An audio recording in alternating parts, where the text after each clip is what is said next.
स्वर में आप सभी का स्वागत है। मैं हूं रक्षा गुराटी। भारत अपना 73वां गणतंत्र दिवस मनाने की ओर बढ़ रहा है। इस बार तो ये और भी खास हो गया है क्योंकि केंद्र सरकार ने एक फैसला लेते हुए घोषणा की कि अब से हर साल गणतंत्र दिवस 24 जनवरी से नहीं बल्कि 23 जनवरी नेताजी सुभाष चंद्र बोस जयंती के दिन से मनाया जाएगा। आइए देखते हैं इसी पर पॉजिटिव स्वर की एक खास रिपोर्ट। इस 26 जनवरी को भारत अपना 73वां गणतंत्र दिवस मनाने की ओर अग्रसर है। इस बार गणतंत्र दिवस पर लाल किले से भव्य फ्लाई पास्ट होगा। देश की तीनों सशक्त सेनाओं के विमान आकाश में अपनी ताकत बिखरते नजर आएंगे। देश की सैन्य शक्ति का प्रदर्शन किया जाएगा। अब हम बात करेंगे भारत के प्रथम गणतंत्र दिवस की।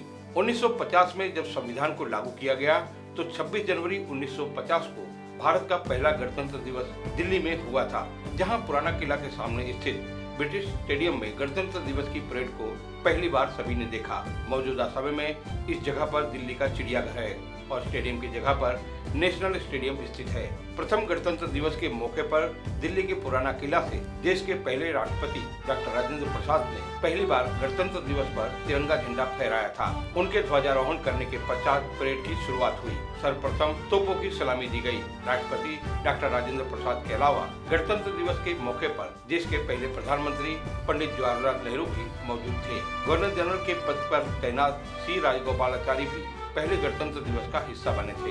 हर साल राजपथ से भव्य परेड निकाली जाती है जो लाल किले तक जाती है, लेकिन 1950 की गणतंत्र दिवस परेड अब की तुलना में इतनी भव्य नहीं थी। हालांकि आजाद भारत के लिए पहली गणतंत्र दिवस की परेड किसी ऐतिहासिक दृश्य से कम नहीं थी। पहली गणतंत्र दिवस परेड ब्रिटिश स्टेडियम में हुई थी, जिसकी एक झलक देखने के लिए कनॉट प्लेस तक लोग एकत्र हुए थे। इस परेड में जल, थल और वायु सेनाओं की कुछ ही टुकड़ियों ने हिस्सा लिया था। उस दिन किसी तरह की झांकियां नहीं निकाली गई थी और न ही हवाई करतब दिखाने वाले जहाज में जेट शामिल थे।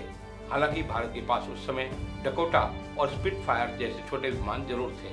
अब हम बात करते हैं गणतंत्र दिवस पर निकाली जाने वाली झांकियों की। झांकियों का चयन केंद्र सरकार नहीं करती है। झांकियों के प्रदर्शन के लिए विभिन्न राज्यों और उनके केंद्रीय मंत्रालय से उनकी झांकियों के प्रस्ताव आते हैं, जिनका मूल्यांकन आर्ट, कल्चर, म्यूजिक, आर्किटेक्चर और डांस आदि के क्षेत्रों से जुड़े जानकारों की कमेटी करती है। इसके लिए कई दौर की बैठकें होती हैं। जानकार कमेटी प्रस्तावों की सिफारिश से पहले झांकी के विषय, उसकी अवधारणा, डिजाइन और उसके दृश्यों के प्रभाव के आधार को परखती है। समय की कमी के कारण केवल कुछ प्रस्तावों को ही स्वीकार किया जाता है। बताया जा रहा है कि इस बार गणतंत्र दिवस की परेड में हिस्सा लेने के लिए 56 झांकियों के प्रस्ताव आए थे। 56 में से 21 प्रस्तावों को चयनित कर लिया गया है। क्योंकि समय काफी कम है, ऐसे में बाकी प्रस्ताव रद्द कर दिए गए हैं। केरल, तमिलनाडु और पश्चिम बंगाल के प्रस्तावों को सब्जेक्ट एक्सपर्ट कमेटी ने पूरी तरह से परखा और फिर विचार विमर्श के बाद खारिज कर दिया। केरल की बात करें तो 2018 और 2021 में इस राज्य की झांकी को गणतंत्र दिवस की परेड में शामिल किया गया था। तब भी स्वीकृति एक्सपर्ट कमेटी ने ही दी थी। तमिलनाडु की झांकियों के प्रस्ताव को 2016, 2017, 2019, 2020 और 2021 में एक्सपर्ट कमेटी की प्रक्रिया के तहत स्वीकृति मिली थी। पश्चिम बंगाल की झांकी को भी 2016, 2017, 2019 और 2021 में उसी प्रक्रिया के तहत स्वीकृति मिली।